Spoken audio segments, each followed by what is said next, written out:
and pleasant nights, fellow travelers along the path of the beam. I am known on this level of the tower as Jaime and Fuego, and if it please you, join me here for a bit of palaver on Hail to Stephen King. That is right, y'all. I am quick approaching the 100th episode of this program, so bienvenidos and welcome to the Horror Show. Y'all can just call me Fuego for short, and as you see by all of these books beside me, Sai King, El Rey, as I so affectionately call him, is in fact my favorite author of all time. Took me about 8 años, that's right, peeps, 8 years to read every single one of these amazing tomes beside me. Such an amazing journey and so very well worth it. But as far as recent Stevie K stuff goes, this trilogy, which encompasses Mr. Mercedes, Finders Keepers, and End of Watch, has definitely proven to be a milestone as far as iconic storytelling for an author who he proved himself to have lived up to his name decades ago, and yet for the sheer fact that he could still be firing on all cylinders and create an amazing just new mythology in this Midwestern like pocket universe of his that kind of, it doesn't exactly, you know, tie in with the main universe, but to have 3 books that all kind of just have some of the same characters and keep things in interesting context. I mean, I was such a big fan of the first book. The second book was incredible as well. The third one, while it did falter in some aspects and kind of went back to certain Sai King tropes, I still enjoyed it thoroughly, and it was a very poignant and at times bittersweet end to just the BILL HODGES trilogy, and one of my favorite characters that, you know, Sai King has ever put together, and, you know, his team of, you know, Germ and Holly that also assist him throughout these 3 books are equally intriguing characters. And so what we're going to do today for the second season premiere of Mr. Mercedes on the AT&T Audience Network in conjunction with DirecTV that is happening this week, I just thought that it was time to just have a bit of a deep dive discussion about my thoughts on this trilogy and just kind of rank the books, talk about them in brief, my thoughts on them, and then also give some impressions about the TV series and that upcoming second season that premieres this week. And so it all started in 2014, I believe it was, when this was initially published. Yep, 2014. So this is actually already nearly 5 years old, Mr. Mercedes. And the interesting thing was this was Sai King basically foregoing the supernatural completely and doing something very similar to what he did with The Colorado Kid and, you know, not really very many other times. King often, almost every time practically, you know, with the exception of stuff like, you know, Stand By Me, and Shawshank and whatnot. I mean, it's most of his stuff always has some sort of otherworldly aspect that, even if it's in small doses, you know, injects itself into the proceedings. But Mr. Mercedes followed this idea of, like, you know, just hard crime, basically, and, you know, the detective and, you know, the solving of a mystery and stuff like that. And Mr. Mercedes is so intriguingly awesome to me because of the fact that, you know, BILL HODGES is, you know, he's been divorced, you know, he doesn't have the best relationship with his daughter, his estranged daughter of sorts, who lives on the other side of the country compared to him. And so, you know, he's drinking too much, he's not eating right, and he hasn't really been involved in like a big time case in a while. He's thinking about retirement, and so, you know, that's when this insane event transpires where somebody takes a Mercedes and basically plows it through a bunch of people who are waiting at a job fair to actually get in. And that's one interesting thing about this book, is that it takes place during the economic downturn of, you know, the mid-2000s, and so, you know, it may have been published in 2014, but, you know, I'm trying to remember 2009. So yeah, so this is after the housing market and the bubble had burst and all that different stuff, and so you can sense the desperation of these characters that you meet at the very beginning. And that's one interesting framing device that all 3 of these books do,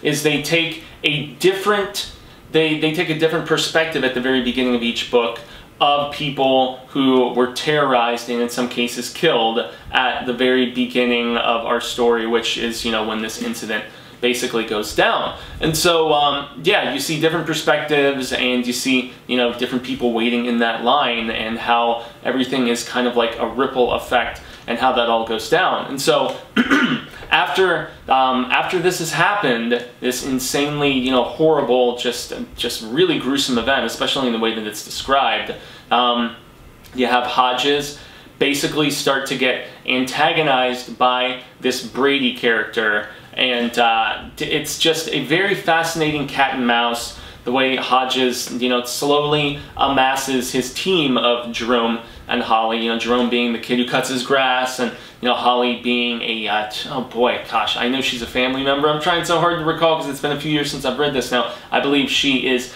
the niece of, you know, basically one of, well, the niece of both one of the characters who helps out Hodges, and also of, you know, the deceased, who is this woman whose Mercedes was stolen and was actually, you know, taken through this crowd. And so, yeah, it essentially boils down to, you know, Holly, who's very, she's a little neurotic, and she is, for me, as much as I love Hodges, Holly is one of the most interesting and eccentrically fascinating characters that King has actually created in the last like decade or so, if not ever. And she actually pops up in another side King book besides these three. I don't want to spoil which one it is, but it's just very, it shows how much that character endeared herself to him and to audiences, I think, as well. But so yeah, you've got, you know, you've got the niece, you've got the sister of the deceased, this woman who was just so driven to, you know, eventually just kind of,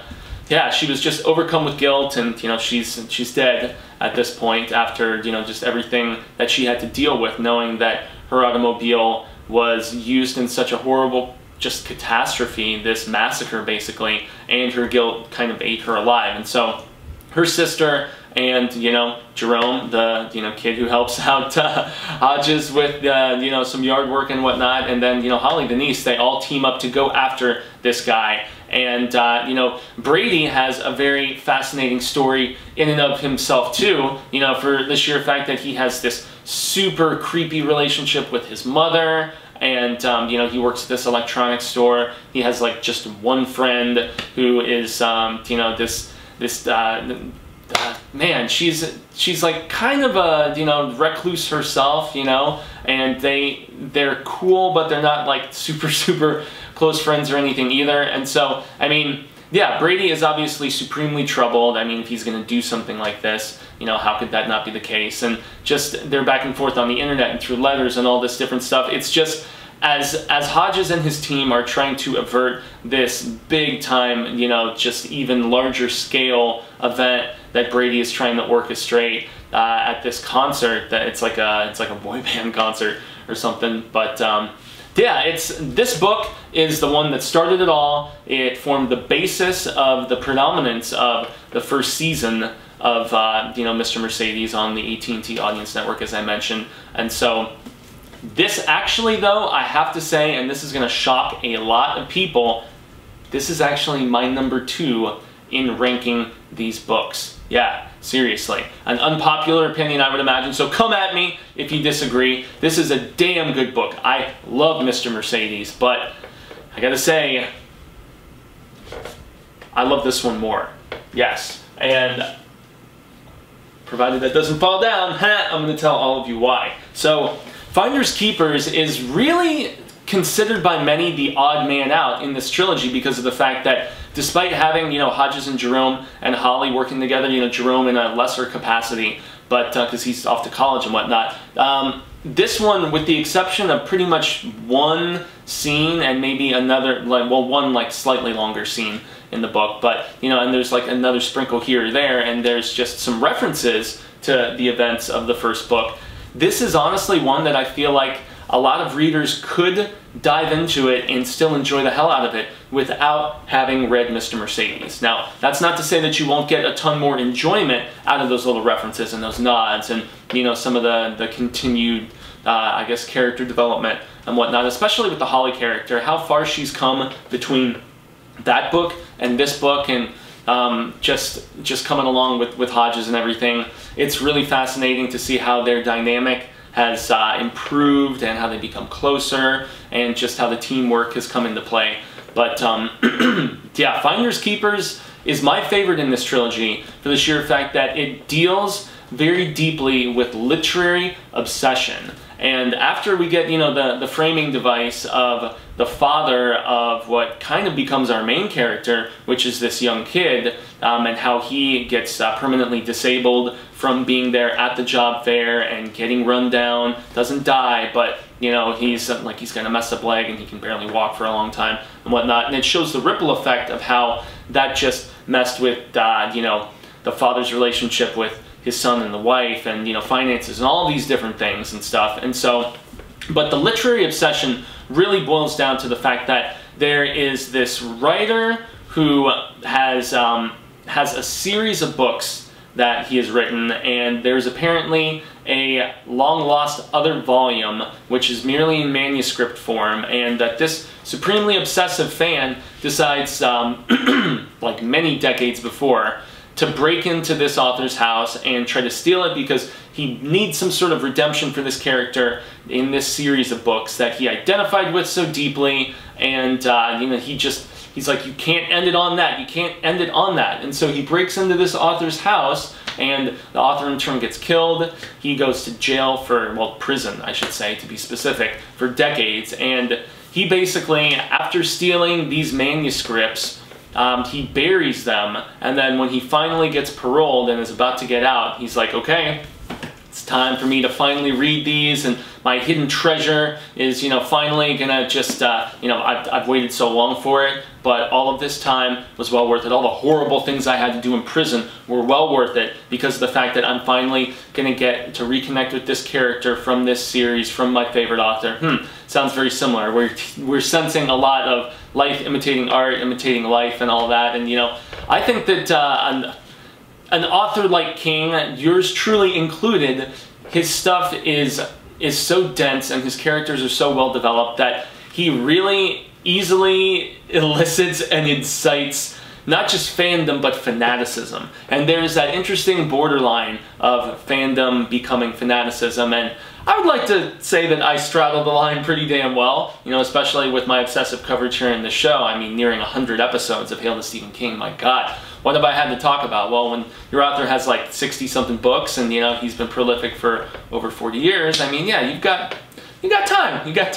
But without spoiling too much, our protagonist, this young boy in high school, he basically is living in the same house that the dude who was locked in prison was living in, where these manuscripts were buried, and he basically discovers the treasure.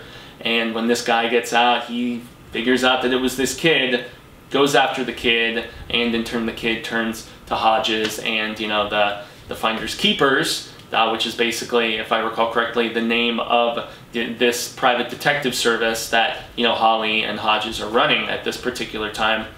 And so it's it just deals so awesomely with that sort of obsession that I was describing. And, you know, you can really tell that King is probably writing from personal experience in this case, but it's, for me, a much more fascinating cat and mouse because of the fact that, you know, this older, just insanely psychotic fan going after this kid is really intriguing to me, and it builds to it's a much more personal and smaller scale climax than what we get in Mr. Mercedes, but it just feels that much more personal because of it, and it's not as silly and convoluted at times as the finale to the actual trilogy, which is what happens in End of Watch. But I gotta say, I love Finders Keepers. I really love Finders Keepers. I love Mr. Mercedes. And once again, probably an unpopular opinion, but I cannot recommend enough how awesome this book is. And if you're worried about not having read Mr. Mercedes and jumping into this, if you've even contemplated that idea, as I mentioned before, there's really only, you know, one chapter pretty much, and then a couple other little, you know, just references here or there. But this is one that, especially based on the fact that its themes are so drastically different than what we get in Mr. Mercedes, it just really, it's kind of playing in the Mr. Mercedes universe and in the playground that King set up, but with, you know, a completely different antagonist. You know, Brady is barely mentioned, and but he does come back full circle in our third entry over here, which is End of Watch. Now, End of Watch is, without really kind of dumping on it, I just don't want that to fall down. Stay, mofo, stay. That'll hopefully not tip over. It looks like it wants to. But, yeah, you know, Mr. Mercedes was very cool in its... I think that's going to hold it. Mr. Mercedes was very cool in the world building. I felt like Finders Keepers continued to play in that playground, as I said, and just really do cool things. But King decides to go supernatural in this third book, and that's just a minor spoiler. And I didn't feel like it fit after everything was so grounded in these first 2 volumes, you know, that I thought were so kick-ass. This one, it involves a recovering Brady without getting into too much detail. When he was taken into custody, he was injured nearly mortally, and he starts to get certain powers, and King decides to go back to the well a little bit, and yeah, Brady is kind of controlling people through this, like, it's like a knockoff Game Boy kind of thing. I mean, you even see it right there on the back if y'all can actually check it out. And it's like a fish catching game, and it deals with mind control, it deals with, you know, telekinesis, and, you know, just the type of stuff that we saw King really enjoy so much in the early days with things like Carrie and, you know, Firestarter and Dead Zone and stuff like that. So he goes back to some of those themes in it. The thing that really makes this book worthwhile for me, even if it is my least favorite of the trilogy, is the fact that you still have Hodges, you still have Holly, you get a little bit of Jerome in there. And, you know, it was a lackluster, for me, finale to this trilogy. And, yeah, unfortunately, it seems like this is obviously what is going to be making up the bulk of Season 2, and they're kind of skipping over most of the Finders Keepers stuff. However, I haven't finished the first season of Mr. Mercedes, and so, you know, since this is really tough not to spoil a lot of without, yeah, it's almost impossible without, you know, spoiling, besides just a little synopsis that I gave you all on the fact that, yes, Brady and Hodges have another confrontation, and Brady has otherworldly powers at this point. And so I didn't dig it very much, and I was kind of sad to see the trilogy go out on this kind of note, and it just didn't work as well for me. And but yeah, so Season 1, I got to see the first 3 episodes, I believe, of it. Once again, not a lot of people have the AT&T Audience Network, and I guess if you have the AT&T as your service provider, I think you have some sort of access to it. Also, they work in partnership with DirecTV, and so if you have DirecTV, that's your only way to get Audience Network. Can't get it if you have Comcast, if you have Cox, if you have Dish Network, or whatever else your you know, your cable or satellite provider may be. And so that's tough to deal with. It really is. And that was actually, especially with how good the David E. Kelley series is, as far as the casting, with Brendan Gleeson being an amazing Hodges, and Harry Treadaway, who replaced Anton Yelchin, unfortunately. I still kind of wonder what Yelchin as Brady would have been like, but, you know, Treadaway, the kid from, he was on Penny Dreadful, he really did a hell of a job with, you know, the broodiness and the creepiness and stuff. And, you know, David E. Kelley was behind Ally McBeal and lots of other terrific television, and I think the same team behind that is also working on The Outsider, which is really cool, although that makes sense for anyone who has read those 3 books and The Outsider, for the same team working on Mr. Mercedes to be also working on The Outsider, with certain characters involved, and just the whole fact that that's also kind of a mystery, murder, procedural, detective type thing at times. That same team developing The Outsider now makes total sense, and it's very exciting. We don't know if it's also going to be Audience Network or what just yet, but it was announced a few months ago when The Outsider was about to come out that it was already in development as a TV series, you know, in this new King-assance that we're in the midst of. But yeah, Mary Louise Parker, I mean, it was such a killer cast, and it's one that I was really disappointed I didn't get the chance to watch week by week as it was going down, because I didn't have DirecTV. So, but yes, this past week, or this upcoming week, yeah, because it hasn't actually premiered just yet. This week, we just had the, or we are having, I should say, the premiere of the first episode of the second season, which, you know, appears to be, as I said, adapting a lot of aspects of this third book, as, you know, as we can tell from the trailer. If you've seen the trailer, if you watched the entire first season, if you've read these 3 books, you can definitely see that that's what they're paralleling, and you know, yeah, they appear to be very accurately showing how Brady is going to get these powers, how he's going to re-engage with you know, Gleason's Hodges and stuff like that. So I actually, you know, you guys can still watch the first 2 episodes of this for free on the Audience Network's website. So if you Google Mr. Mercedes and you jump onto, you know, the page for, you know, the actual television series, you can watch episodes 1 and 2 for free, just kind of get a flavor of this show.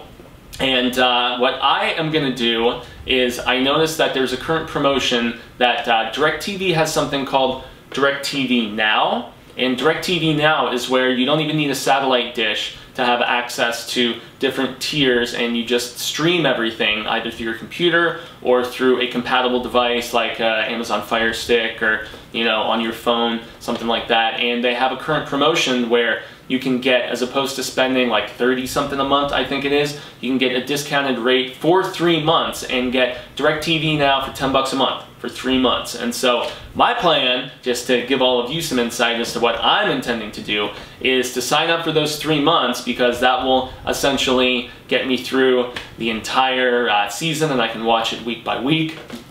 I intend on doing a first season review with Marsha Parker, and then we're hoping to just hit it week by week, similar to what we've been doing with Castle Rock. And so, yeah, that's a whole other can of worms, the Castle Rock stuff. But, yeah, I really enjoyed the hell out of what I had seen so far on the television series. I can't wait to finish it once I get that sign up going here in the coming days. And, yeah, I think as of the time this airs, episode 1 of season 2 should have already been broadcast. And, you know, if you have DirecTV or DirecTV Now, you should be able to jump onto the website and actually, you know, watch it on demand, which is pretty dope. So, yeah, this is a trilogy that I definitely recommend, even if I think that it kind of hobbled to the finish line a little bit with End of Watch.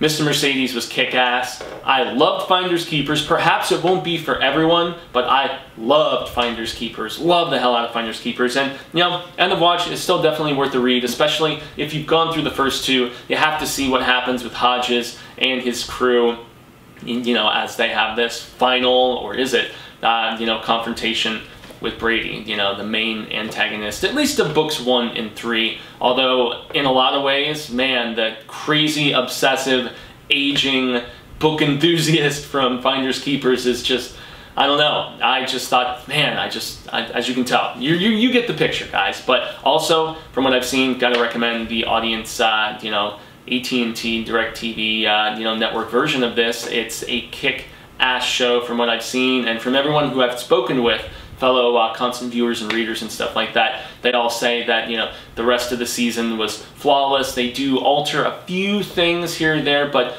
the predominance of the big beats are all still there. And just Gleason as Hodges, even though he's not described as like an Irishman or anything like that in you know, in the book, he's definitely not in the book. You know, it doesn't matter. He lives in the role. He embodies it so very perfectly. It was weird them playing up the whole romance with the neighbor kind of thing a little bit, which isn't in the book. But I mean, you know, beyond that, the slight deviations don't deter from the big beats from what I saw in the first 2 episodes and from what everybody has confirmed in the later ones. So, I mean, if you just want to watch the series, season 1 also just came out on home release. Although I was trying to pick it up on Amazon, it was like out of stock already, and I almost went into Walmart to pick it up, and I was like, no, Walmizzle does not deserve my dinero, that's not happening. Although I really don't know how much more deserving Amazon is. But hey, in any event, if you can track it down, the first season of Mr. Mercedes is also on home release, at least here in the United States. I know that it's been a problematic series for a lot of our fans here on Hail to Stephen King in other areas of the world, just like Castle Rock is tough, and just like, I mean, with all these different regions and, you know, all of these different areas with their exclusive TV content sometimes, I guess, I'm not condoning pirating or anything of that nature, but that's probably one of the only instances where I would find it a little bit more understandable. So yeah, season 1 is available now if you have an all-region player, and you can, you know, do region 1 DVDs on it if you're DVDs or Blu-rays, I believe. I think they released it for both. Definitely try to track that down if you're outside of North America or if you are here. And yes, make sure to read these 3 books because it is such a terrific character in Bill Hodges that King created here. He is a flawed character, which is one of the reasons why I find him so endearing, in the fact that he's not perfect, man. He's definitely not. I mean, he embodies a lot of those traits that I love in characters like Guard and in Underwood, and, you know, King protagonists with many flaws that are still trying to work against, you know, some of those negative evil natures within themselves, or just personal demons, to still do the right thing because they are good at their core, they are good at heart. So yes, track down the DVD or Blu-ray if you can of season 1, or sign up for DirecTV Now, or if you have DirecTV, get on that shizzle and watch that series. And I look forward to covering, you know, the end of the first season with y'all with Marcia, and also episode by episode for the second season. But most importantly of all, gotta check out these 3 books, y'all. So I have been Jaime and Fuego. You can find me on all social media sectors like Twitter, Instagram, Facebook, all the old episodes of Infuegotainment on YouTube before I get launched with my Patreon bonus content and new episodes of reviews and you know, weekly news and different things like that of the non-scarific variety that I'm going to be covering on there, as well as some other exciting things in development as well, like quite possibly some Hail to Stephen King merchandise that I've been discussing with a very wonderful lady and artiste about, and a few other, you know, friends and collaborators. So yes, make sure to subscribe to The Horror Show if you have not. I do this show twice a week, every Terrifying Tuesday, every Spooktacular Saturday, and next Saturday, actually, September 1st, is going to be the 100th episode celebration of this program. I still cannot believe that it has been that many, and I have really, I can't thank Sai King enough, but also I can't thank the Hail Ka-Tet enough for just all of the kind words, the support. I am just, I'm practically brought to tears. I'm so humbled and honored just to have experienced this journey thus far with all of you, that you've all enriched my life significantly with, you know, just the kind words, the comments, and even the shit talking too from time to time. Spoilers! That, you know, I have been occasionally guilty of without necessarily being completely cognizant of it. I try my best not to be bad about that stuff. So yes, September 1st, we are going to be doing at 1900 hours Pacific Standard Time a live AMA and trivia bit and stuff on the Horror Show Facebook, so I urge all of you to tune into that. And there's also going to be a corresponding YouTube bit where I'm combing together all kinds of different photos from different Hail to Stephen King Ka-Tet peeps that have sent me either little videos. If you do so, send it to the website, or excuse me, the email address below, infuegomedia@gmail.com. Try to keep them under 2 minutes if it's your, you know, how you discovered the show, how you discovered Sai King, some of your favorite memories of this program, or El Rey himself. I look forward to getting all of that stuff spliced together, as well as showing all kinds of great photos of book collections. There are some terrific artists on Hail to Stephen King that I am just blown away by, you know, oh goodness, and I mean, so many talented people and just sharp minds in the Hail to Stephen King Facebook group, which I want to give a big shout out to. So much love to all of you. We're at nearly 200 members, and that's, you know, that may be small fry stuff compared to some of the tens of thousands on larger groups, but you know what? We are a very tightly knit Ka-Tet. You know, Kef is so legit and on display there, and it just warms my heart massively. So if you are not a member and you want to comment and interact with everybody, far more than you see just in the comments below here on this YouTube video. Please go and join. I'm the sole admin. I post at least once a day. We have lots of other great peeps that are on there constantly as well, from all over the world, which is what is most exciting for me, is how an author like El Rey is able to bring all of us together in the fashion in which that he does. And you know, we are all part of this like secret club, which is pretty badass if you ask me. So I guess there you have it, y'all. I have been Jaime and Fuego, as I mentioned once again. All of you have been amazing, as per usual. I look forward to seeing you on September 1st. There is still going to be, well, there's a couple more episodes, one in particular is going to be an anniversary review of the Needful Things film. That is going to be hitting sometime before episode 100. As I film this, there's also a few other bits of content that need to be put together. But yes, until the Wheel of Ka comes around once more, I say hasta luego, sin amigos. That's right, cinema amigos, sin amigos, constant readers and viewers alike. I do hope that we have been well met. Say thank you, and until we get to see one another, once again, remember, stay scared and read Stephen King. Any of these, but you know, Finders Keepers is my favorite.